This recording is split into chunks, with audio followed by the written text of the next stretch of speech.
In the highlands of ancient Ethiopia, where towering obelisks pierced the heavens and the whispers of God echoed through sacred valleys, there lived a civilization unlike any other. This was the kingdom of Axum, a land of deep faith, extraordinary learning, and divine purpose. But among all the saints, scholars, and kings who shaped this ancient land, one name rises above the rest. Not with the power of a sword, not with the weight of a crown, but with the beauty of a voice. His name was Yared.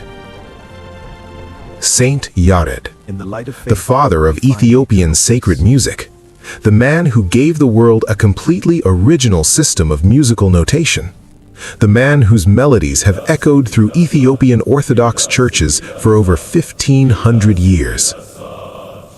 This is his story. A story of struggle, divine inspiration, perseverance, a gift so extraordinary that it moved emperors to tears, and is still alive today. Around the year 505 AD, in the holy city of Axum, the spiritual heart of Ethiopia, a child was born. I love you both. His father's name was Adam, a devout man of the church, and his mother was Tauklia, a woman of deep and unwavering faith. They named the boy Yared. But joy and sorrow walked hand in hand in young Yared's life. While he was still a small child, his father Adam passed away, leaving Tauklia alone to raise her son. The world, it seemed, had already placed a heavy burden on the boy's tiny shoulders. Tauklia, heartbroken but resolute, knew that her son needed guidance, education, and the firm hand of a godly teacher. She made a decision that would change the course of history. She took young Yared to her brother, his uncle, a learned man and priest. His name was Gideon. Gideon was no ordinary man. He was among the most respected scholars in Axum, and he served in the great cathedral of Tzion Mariam, the church of St. Mary of Zion, the most sacred church in all of Ethiopia. Tauklia entrusted her only son to Gideon, hoping that under his care, young Yared would grow in wisdom, faith, and knowledge of the Holy Scriptures. And so, young Yared began his education under the watchful eye of his uncle Gideon. The lessons were rigorous. The Psalms of David, the books of the prophets, the sacred texts of the church. Every day the other students gathered, recited, memorized, and advanced. But Yared struggled. Day after day, Yared tried. He tried to memorize the scriptures. He tried to keep up with the other students. But the words slipped through his mind like water through open fingers. Where others excelled, Yared faltered. Where others recited with confidence, Yared stumbled and fell silent. His uncle Gideon grew frustrated. The other students mocked him. The boy who was supposed to carry his father's legacy, the boy who was supposed to become a great man of the church, could not even memorize the simplest passages. Gideon scolded the boy. He disciplined him. He pushed him harder. But nothing seemed to work. Yared's heart grew heavy with shame. He felt like a failure, unworthy of his father's name, unworthy of his mother's sacrifice, unworthy of the sacred knowledge that surrounded him. And then, one day, Yared made a decision born of despair. He ran away. Young Yared fled from his uncle's house, from the church school, from the laughter of the other students. He ran without direction, without purpose, a child lost in a world that seemed too big for him. The highlands stretched endlessly before him, vast and indifferent. He ran until his legs gave out. He ran until his breath abandoned him. And finally, exhausted, heartbroken, and utterly alone, Yared collapsed beneath the shade of a great tree. As Yared sat beneath that tree, weeping and wondering if God had forgotten him, something small caught his eye.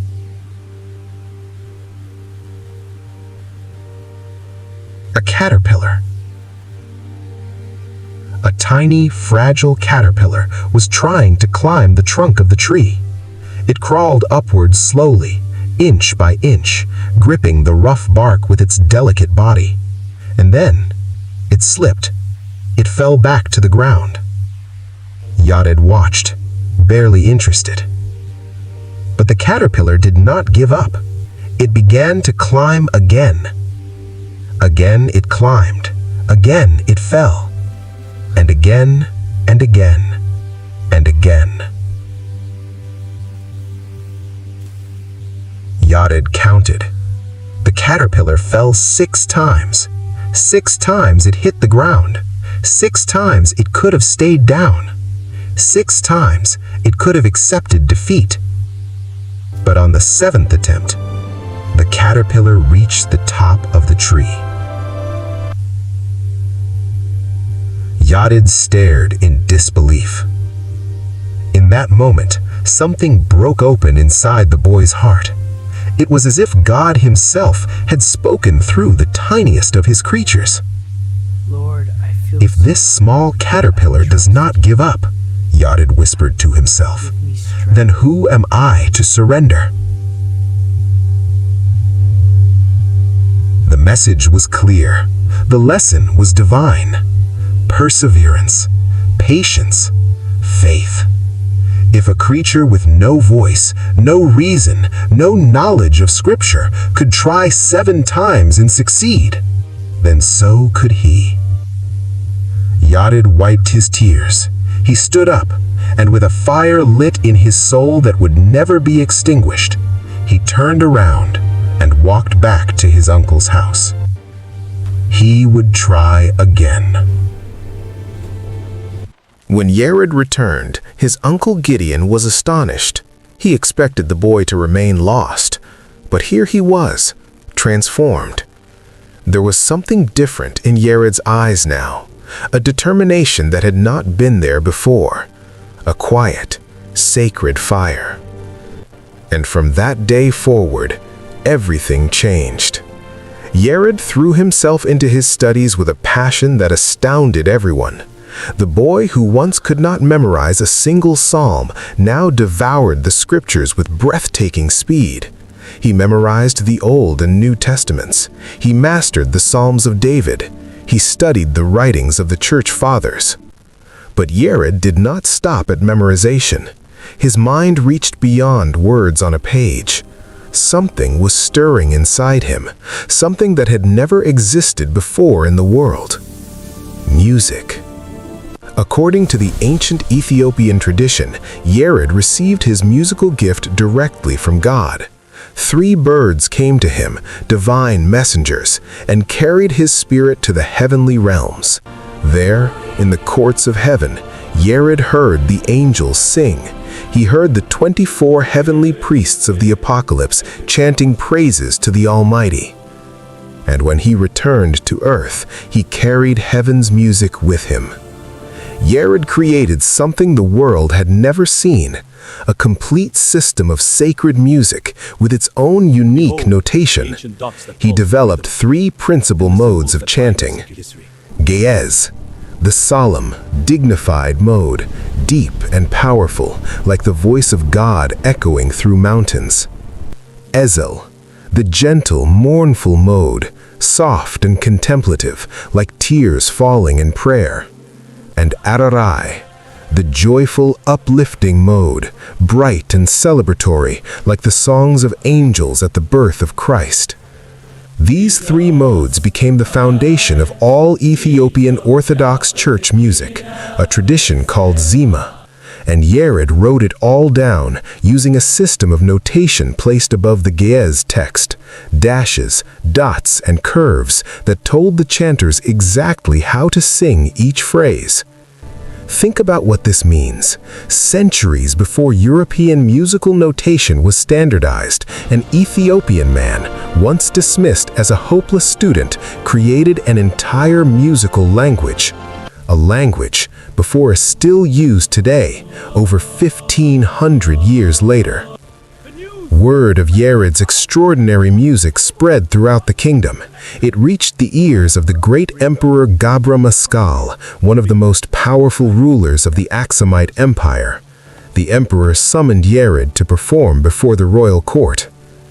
And what happened next became one of the most famous moments in Ethiopian history. When Yared began to sing, the entire court fell silent. His voice rose through the stone halls like incense rising to heaven. The melodies he sang were unlike anything anyone had ever heard. They were not of this world. They were the echoes of heaven itself, translated into human sound. The emperor Gabra Maskal was completely enchanted.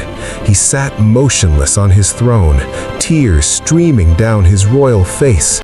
The music pierced his soul. Hours passed, the sun moved across the sky, and still the emperor could not move, could not look away, could not bear for the music to stop. The emperor leaned closer and closer, drawn by the irresistible power of Yared's voice. He gripped his ceremonial spear tightly, unaware of his own movements, and in his trance, the tip of the spear came down, piercing Yared's foot. But Yared did not stop singing. He did not cry out. So deep was his connection to the divine music flowing through him that he felt no pain. The blood flowed, but the music flowed stronger. When the emperor finally realized what he had done, he was overcome with horror and guilt. He begged Yared for forgiveness and offered him anything he desired: gold, land, titles, power. But Yared wanted none of these things. Yared asked for only one thing: permission to leave the royal court and live the rest of his life in solitude, in the presence of God alone. The emperor, though heartbroken to lose such a treasure, granted his wish. And so, Yared departed. He left behind the grand churches of Axum, the adoring crowds, and the royal court. He journeyed into the wild, breathtaking Simeon Mountains, one of the most dramatic landscapes on earth, where jagged peaks touch the clouds and the wind sings its own eternal hymn. There, in the silence of the mountains, Yared lived as a hermit, praying, fasting, and composing his final hymns. He continued to write music, sacred chants that would be carried down the mountains by his disciples and spread throughout every church in Ethiopia. He composed the Degua, the great hymnal for the entire church year. He wrote the Tsom Degua, hymns for the fasting season. He composed the Miraf, chants for the hours of prayer. And he wrote the Zema, additional sacred songs that enriched the liturgy beyond measure. The boy who could not learn a single psalm had written the entire musical foundation of one of the world's oldest Christian traditions. St.Yared passed from this earth around the year 571 AD, but his music, his divine gift, never died. Today, over 1,500 years later, every Ethiopian Orthodox Tewahedo church in the world still chants the hymns of St.Yared. His three modes, Ge'ez, Ezel, and Ararai, still form the backbone of the liturgy. His notation is still taught. His compositions are still sung, word for word, note for note.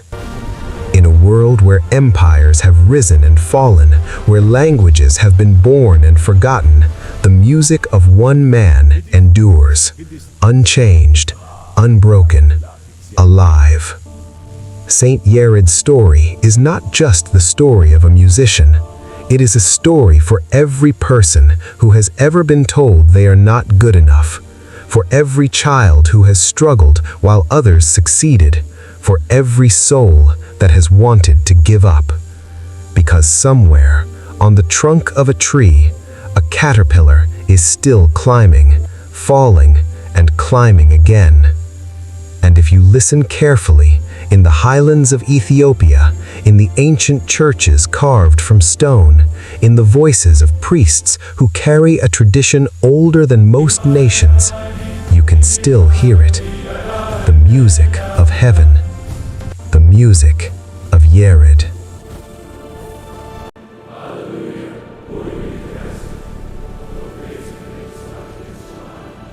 Thank you for walking this ancient path with us. If you believe the truth is out there, subscribe to the Eternal Scroll. Until next time, keep searching for the light.